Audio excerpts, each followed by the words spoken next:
Hello viewers, আপনাদের কাছে নিয়ে ভিডিও আসলাম। আজকে আপনাদেরকে দেখাচ্ছি একটা ফ্যান ফিটিং করবো, কিচিংয়ের ফ্যান। কিচিংয়ের গরমের জন্য এটা হচ্ছে হাওয়া অ্যাডজাস্টমেন্ট। আজকে এই ফ্যানটা ফিটিং করতেছি। এটা আমাদের একটা আসলে সেল হয়ে গেছে।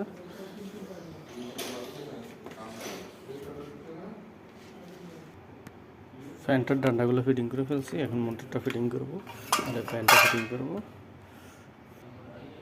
এই তো মোটরটা ফিটিং করে ফেলছি, এখন নাটগুলো টাইট দিব আস্তে আস্তে একটা একটা করে নাটগুলো।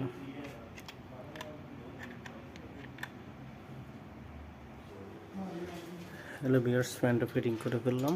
এখন আপনাদেরকে দেখাচ্ছি ফ্যানটা। দেখতেছেন আপনারা, ফ্যানটা ফিটিং হয়ে গেছে। এই ফ্যানটার দাম হলো বাংলার ৬,০০০ টাকার মতো, ছোটো ১২ ইঞ্চি একটা ফ্যান।